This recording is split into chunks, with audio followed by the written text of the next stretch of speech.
Ooh, what's up, nerds and geeks? My name is OMG WTF LOL TWBRB. Welcome back to more WWE versus Total Extreme Wrestling 2016, the series where we take the weekly shows and weekly events that the WWE runs and book them into TEW to see just how well WWE does against TEW, or if Total Extreme Wrestling will be the one company to bring the WWE down to its knees once and for all. Today we are booking the infamous 2018 Backlash pay-per-view that a lot of people hated. A lot of people are saying it's one of the worst pay-per-views WWE's ran in like the past 13 years, I think I read somewhere. I'll be honest with you guys, before we jump into this pay-per-view, maybe it's because I heard it was such a bad pay-per-view beforehand, so I set my expectations low. Maybe just everyone is jumping the gun here. I didn't think the pay-per-view was all that bad. Not that it was a good pay-per-view, but not as bad as everybody is saying it is. It's a very average WWE pay-per-view that I feel like we're just used to seeing. Sure, there are some bad booking parts here and there, and like I said, all this could be affected by the fact that, I heard more about the pay-per-view before I actually watched it, so things like the AJ Styles versus Shinsuke Nakamura double kick in the nut ending might not affect me as much as it would have if I was going into this blind.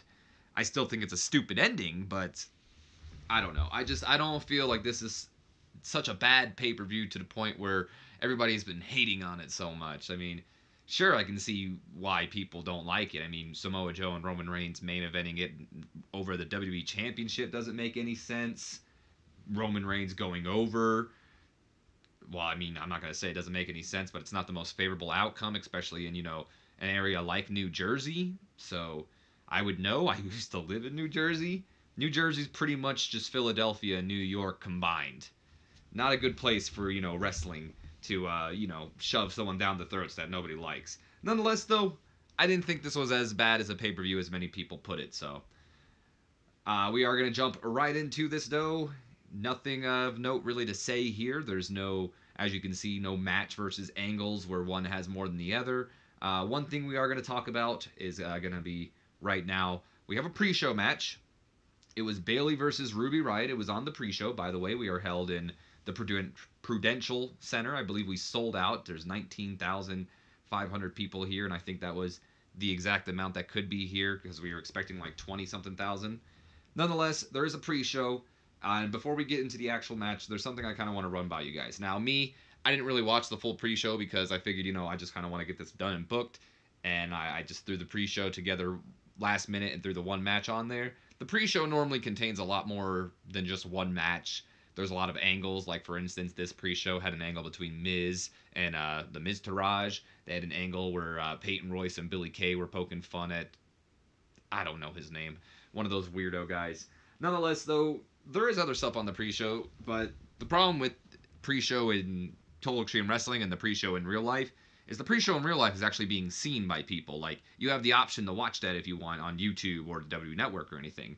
Whereas here, you don't have the option to watch it. This is for the Prudential Center only, and, of course, your guys' eyes, because this is a video. So, my question pretty much to you guys here is for the pre-show, should we go ahead and include pretty much the whole pre-show? And when I say the whole pre-show, I don't mean the pointless segments where Renee Young and them are all talking about the matches, but specific, like, unique angles here and there, like the Miz and the Miztourage, like Billy Kay and Peyton Royce, and pretty much angles that feature wrestlers.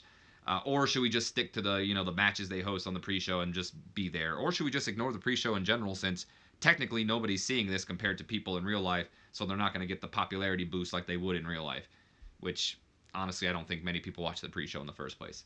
Either way, solid D rating for our pre-show matchup here. Terrible pre-show matchup. Ruby Riott goes over Bayley in 10 minutes 16 seconds with the Heidi Ho. Okay, no, it was the Riot kick. That's Heidi Lovelace, Ruby Riott, so that's why it's used in one of her moves, but still. It shouldn't say following interference from Sarah Logan. In fact, we look in our road agent notes here, it should have actually ended with Liv Morgan distracting her, not Sarah Logan's interference. Sarah Logan did have a little bit of interference in the matchup, which is why that's of a note. But Liv Morgan's distraction ultimately led to Ruby Riott hitting Bayley with the Riot kick. Let's see if I can get that sentence out to get the victory here after 10 minutes 16 seconds. One of the main storylines they were kind of promoting here was the same thing they did on Raw, where there was no Bayley for Sasha Banks. Vice versa here, where Sasha, Bayley asked Sasha if she wanted to come join her at ringside. Sasha pretty much says, "You weren't there for me, I'm not going to be there for you," and she wasn't. So there you have that. Bayley with an in-ring performance of a D+, Ruby Riott a whole grade below her with an E+, Liv Morgan did some good work ringside. All right.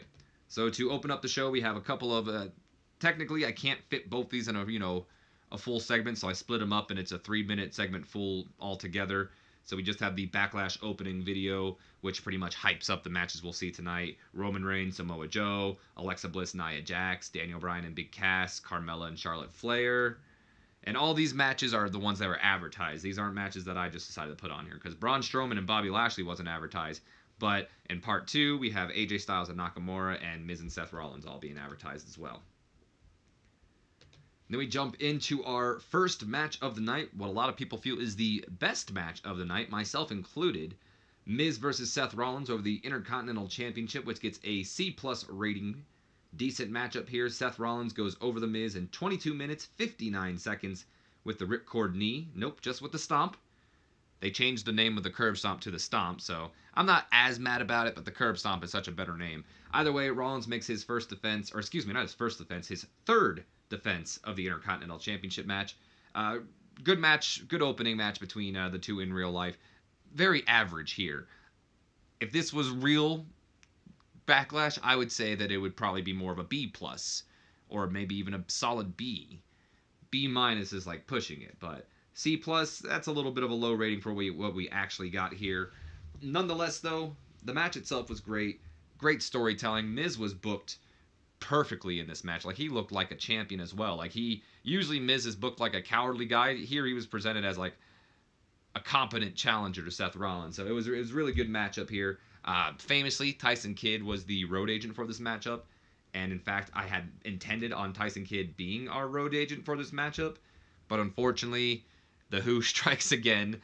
I don't want to just make it seem like I hate the Who, by the way. In fact, I love the Who. He's the guy I usually use the mods on. It's just this time around he didn't pay attention, it seems like. Nonetheless, Tyson Kidd is apparently still an active wrestler and is still injured. So he's not even a road agent, and I guess he could return at any moment. So I guess I'll go ahead and fix that right now, and we will retire Tyson Kidd and make him a road agent, because I'm pretty sure that means he's done. Nonetheless, though, match got the crowd hot, as it did in real life, and both Miz and Seth Rollins with solid C ratings here. Miz also improving in his performance skill.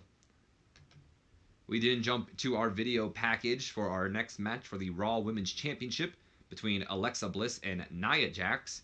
Got a D+ rating there. The match itself gets a D- rating. Honestly, not too bad. I was expecting more of the E range, so even though it's nothing to write home about, it's still not too bad. It's kind of very average for the women's matches here in Total Extreme Wrestling, if anything. Nonetheless, D- rating here. Terrible matchup. Nia Jax goes over Alexa Bliss in 12 minutes, 43 seconds by pinfall, making her first defense of the Raw Women's Championship. Apparently both Alexa Bliss and Nia Jax were visibly tired towards the end. I don't know if I agree with that. I'm trying to remember the match itself. They didn't look like they were tired, so I guess that's something I can go ahead and look at, is their stamina, and see if it's something I want to improve myself. Nia Jax was really off her game as well, which is a shame for her. Nonetheless, Alexa Bliss with a D- in-ring performance, and Nia Jax with a solid E. One thing I would like to point out really quick here, just mostly because the announcing quality and color commentary thing gave me kind of shoot it in my face and made me remember it. One thing I made sure to do throughout the entire show is make sure that I had the correct color commentators. Since this is a dual branded pay-per-view and it's going to be dual branded for the rest of for the foreseeable future, that means both the Raw and SmackDown color commentators are going to be present. So luckily it's easy for me to switch, considering that both shows use Corey Graves, meaning that I really only got to change one person for each show. Considering that the pay-per-view announcers are set as Byron Saxton, Michael Cole, and Corey Graves, I only got to change one person each time. So for Raw, I just got to switch out Byron Saxton for Jonathan Coachman, and for SmackDown, I just got to switch out Tom Phillips for Michael Cole. Nonetheless, though, whenever the opening match, even though it was SmackDown and Raw, we had Jonathan Coachman on there because that's who it was. And this one, of course, is Jonathan Coachman as well. Mostly all the SmackDown matches featured Tom Phillips and Byron Saxton, whereas the co-branded and Raw matches feature Cole and Jonathan Coachman. Corey Graves is always on, though. Just kind of wanted to point that out for you guys really quick. No worker improvements for this matchup as we jump into... Oh, boy. This was pretty bad. D- rating, though, so I guess it did better. I would have given it an E-, to be honest. That's how bad it was. Maybe even a 0. Nia Jax cuts a post-match interview, pretty much putting over the whole, be a star. Bullies don't, we're kick bullies' asses. It was a very cringy promo, just mostly to promote the Be a Star program, because they jumped right into that right afterwards. So, poor Nia Jax. Apparently she's getting better, though. Roman Reigns, you weren't supposed to be featured on screen. I always do this every fucking time. There's always that one person I forget to take off screen in one angle. Either way, this is a look back at the controversial ending from the Greatest Royal Rumble between Roman Reigns and Brock Lesnar in the Steel Cage match. B- rating for that. Roman Reigns shouldn't have been on screen. My bad. We then jump to a backstage interview with Samoa Joe featuring Dasha Fuentes. I believe I rated Dasha on microphone too, so not too bad from her. It probably would have done better if she wasn't rated, but she didn't bring it down all that much, I think. Samoa Joe just putting over his match against Roman Reigns later on tonight, how he's going to decimate him and whatnot.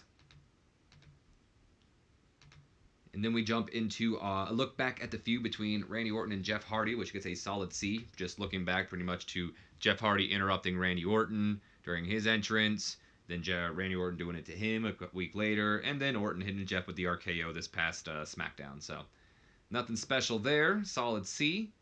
As we jump into the matchup itself, which gets a C-. Okay. It's kind of surprising, to be honest. Miz and Rollins did better. Nonetheless, C- rating for our United States Championship matchup. Decent match. Jeff Hardy goes over Randy Orton in 12 minutes, 46 seconds with the twist of fate, making his second defense of the United States Championship. Jeff Hardy was visibly tired towards the end as well, so he might be another guy we got to look at the stamina of. So, there we go.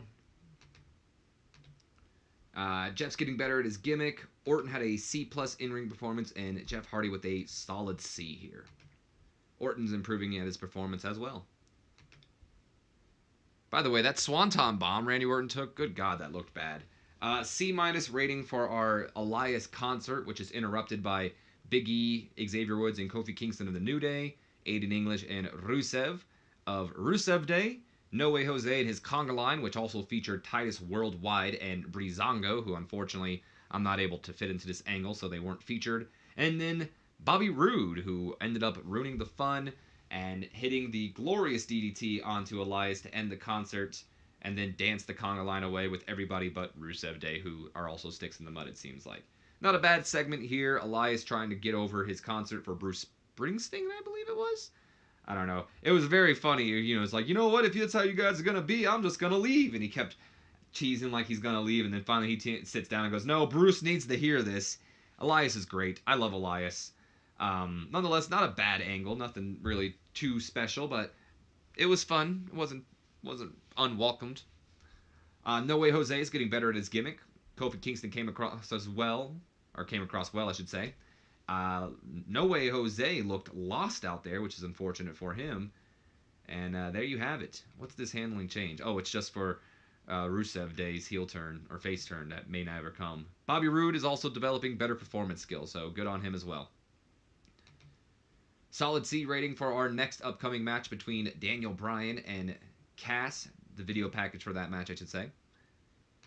Match itself gets a C+ rating. I think that's our best match yet. C+ rated matchup here, as we have a decent matchup between Daniel Bryan and Big Cass, where Daniel Bryan beats Cass in 9 minutes, 12 seconds with the yes lock submission. The match itself, honestly, it was alright. Nothing special. Definitely wasn't a 5-star match like Cass told us. Apparently it deserved better announcing, but it did get the crowd hotter. Bryan with an in-ring performance of a solid B, and Big Cass with a solid D. So he's got like 2 points below him. Bryan, of course, is the only one making improvements in this match as he improves in Rumble and performance. Okay. Then we have, wow, this actually did pretty good. Post-match beatdown from Big Cass to Daniel Bryan afterwards gets a B-, where Cass just gets his heat back by beating down on Bryan because he's embarrassed that he lost. Good stuff. This is probably our best feud right now. D+ rating for the video package between the SmackDown Women's Championship for the matchup between them, Charlotte and Carmella. Completely butchered that sentence. Nonetheless, though, the match itself gets a D+ rating. Okay. Charlotte really helped carry this matchup here. D+ rating in a poor matchup. Carmella goes over Charlotte in 10 minutes, 47 seconds with the super kick. I think she rolled her up. Honestly, I don't remember the end to this matchup. This match blanks my mind. Nonetheless, Carmella made her first defense of the SmackDown Women's Championship. Charlotte with a solid C, or excuse me, not a solid C. That's a C-. I couldn't see it because it was highlighted. C- rating for Charlotte Flair. Carmella with a whole grade below her with a D- rating. No worker improvements as well. Oh, okay. B- rating for the upcoming WWE Championship match between Shinsuke Nakamura and champion AJ Styles. It'll be interesting to see how this one does. Okay. That's probably our best match we've ever had, to be honest, let alone on a pay-per-view. Okay. B- rated matchup here for the WWE Championship. And a bout that had great wrestling and decent reaction from the crowd, which is, honestly, to be honest, this is probably the best match they've had on WWE TV, I should say. The New Japan match is still the best. Shinsuke Nakamura and AJ Styles go to a draw when they kick each other both in the nuts simultaneously, and they fail to beat the 10 count, thus ending in a draw. Of course, Road Dogg was the road agent for this matchup, and I made sure to make him the road agent. So, honestly, what a lot of people were pissed off about ends up being the best match on our card. So, that's kind of interesting. Apparently, Tom Phillips and Byron Saxton's announcing was pretty weak. Got the crowd hotter. Nakamura with a B- in-ring performance, and AJ Styles with a B+, and it gained heat to the feud. AJ's improving in performance, and Nakamura is improving in technical and performance. That's kind of funny, I'm not going to lie. That's like a major down point for a lot of people, and yet it did pretty good. Solid B rating for our next matchup as we get a look back from... oh, this isn't our hype package, my bad. This is just a look back at Braun Strowman's win in the Greatest Royal Rumble matchup. Solid B for that. Not a hype package, though, my bad. Solid B for it, though. The match itself gets a B- as well. Back-to-back B- matches, and a lot of people didn't really care for this match either. Honestly, I didn't think it was that bad either. I thought it was kind of entertaining. B- matchup here, although I don't understand why Bobby Lashley has taken so much heat. I understand Braun Strowman's his partner, and he's got to be like the powerhouse that ends it, but Bobby Lashley shouldn't really be taking this much heat as well. Anyway, B- rating. Bout did a good wrestling and a decent reaction from the crowd. Braun Strowman and Bobby Lashley go over Sami Zayn and Kevin Owens in 10 minutes, 24 seconds when Bobby Lashley defeated Kevin Owens. Not with a running power slam. He did like the whole jackhammer suplex that Goldberg used to do. During the match, it says that we also had Sami Zayn turn on Owens, and Owens to do the same to Sami Zayn. So pretty much, I'm talking about towards the end when the Sami Zayn he's like, let's get out of here, and Owens is like, what are you doing? And he throws him back in the ring. Sami throws Owens back in the ring. They get mad at each other, all sorts of stuff. So there you have it. B- for the tag team matchup. Bobby Lashley was the weak link, struggling to keep up with everyone else's in-ring performance. I think this did way better than the match on Monday Night Raw. I should have checked beforehand. I thought about it. I just forgot as well. Of course, Sami Zayn and Kevin Owens have excellent chemistry when teaming with each other. Bobby Lashley with a D+ in-ring performance. Braun Strowman with a B-. Kevin Owens with a solid B, and Sami Zayn with a B+, the best of the match. No worker improvements, though. And then we get a... I'll be honest with you guys. Okay? The pay-per-view really wasn't that great, but right now, these last few segments that a lot of people feel ruined the pay-per-view have been doing pretty good. Solid B rating for the post-match beatdown as Braun Strowman and Bobby Lashley take turns beating down on Kevin Owens and Sami Zayn. First, of course, it was Kevin Owens, and then Braun Strowman was able to get his hands on Sami Zayn, and then it was Sami Zayn. Braun Strowman also came across well. Now here's the fun part, guys. I mean, we got a B- for the video package for Roman Reigns versus Samoa Joe. B-. It also featured Brock Lesnar on it as well because they hyped up the GRR thing. So here we go. Main event time. Is this going to bomb the show like it pretty much did? Now, again, before we get into the matchup itself, I want to state I did not hate the match between Samoa Joe and Roman Reigns. I did hate the ending. The ending was shit. Roman Reigns just hits a spear and la-da-da, he wins. And guaranteed the match was really Joe just beating down on Roman Reigns for majority of the match. But I enjoyed the story they were telling of, how decisively Samoa Joe is beating down on Reigns. Like, no matter what Reigns could do, Joe would just keep coming back and going right back to the coquina clutch or, beating him down. Of course, like I said, the ending was shit where Roman Reigns just comebacks out of nowhere and spear, Roman Reigns wins. But that's a typical Roman Reigns match. So B- for the video package. Let's see what the main event gets. Oh, before we get to the main event, I was like, what is this? Before we get to the main event, this is before the match took place, before the bell rings. The bell's about to ring, but Joe gets a cheap shot in, and then he, of course, takes Roman Reigns around the outside, puts him through the Spanish announce table, throws him over the American announce table, just beating down on him before the the bell rings, and the match begins. So C+ for that. And finally, we go to our main event of the night. It wasn't the best match. Certainly not the worst match. I mean, of course, not trying to sound sexist like I feel like I always do when I say this, but the women were on the card, and as I've said many times, Total Extreme Wrestling does not book the women that well. But to be fair, it's not like Carmella is anything special, and Alexa Bliss and Nia Jax, they're more entertainment than actual wrestling quality. So, nonetheless, C+ rating for our main event of the night. We have a decent matchup as Roman Reigns goes over Samoa Joe in 18 minutes, 44 seconds with the spear. Samoa Joe has C+ rating, as did Roman Reigns. So at least they matched their match. And Samoa Joe is improving in performance. And as you'll see in the road agent notes, I kept Samoa Joe strong. It wasn't an open matchup like normally. Samoa Joe pretty much dominated this matchup. This was also our storytelling match of the night. So we end off the show, and what did we get? Nothing, because apparently I didn't press the button.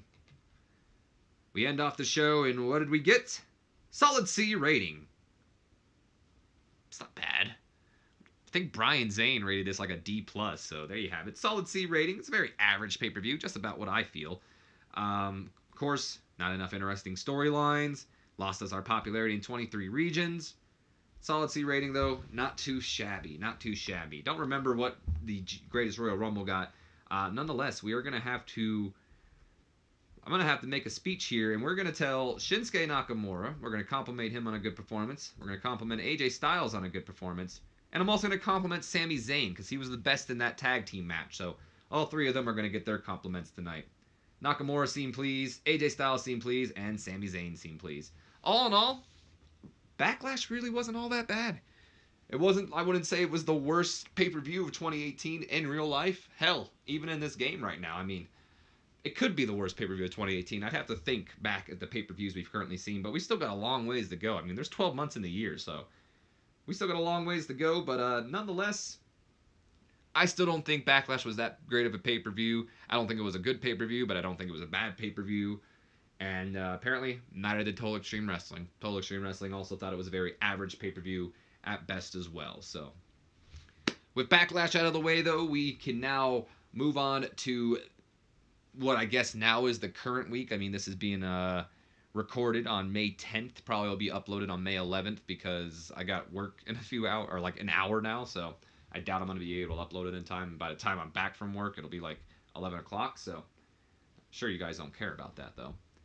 Nonetheless, though, like I was saying, though, we are going to be jumping into the current week. I've got to book Raw, SmackDown, and 205, and then we should be caught up. So if I'm able to get that all done pretty quickly, I'd say next week for sure we're caught up because I can get that done probably by this weekend, and then I'll probably be a little behind, but should have those uploaded as well. And then by next week's time, not next week, but I guess 2 weeks' time, I should say, I feel like we will be able to actually upload Monday Night Raws on Tuesdays and 205 and SmackDown on Wednesdays. Because the plan pretty much is I'm going to, give it a day so I can, definitely make sure I have everything that I want for those for the show. And coming up next will be Money in the Bank. I mean, not next, of course, Monday Night Raw and all that's next, but Money in the Bank is the next pay-per-view, and that should be an interesting pay-per-view. It's always one of the highlights of the year. So I guess we can let the speculation begin about who's going to win. I mean, we know we're going to have 2 Money in the Bank ladder matches for sure, with the rumored third one. Third one apparently is rumored to be a tag team Money in the Bank ladder match. I don't like that. In fact, if I were doing it, I would either do a cruiserweight Money in the Bank ladder match, which sounds insane, but think of cruiserweights in there. They'd probably win everybody over if they had a ladder match with them. A cruiserweight ladder match, or I would have NXT host their own Money in the Bank ladder match, maybe giving them an opportunity at the NXT Championship whenever they want, like normal Money in the Bank ladder matches, or have it with the added thing of letting them choose whichever brand they want to go to. So you can do that as well. Backlash says it was okay. There were a few extremists who either loved it or hated it. So sounds about right, to be honest.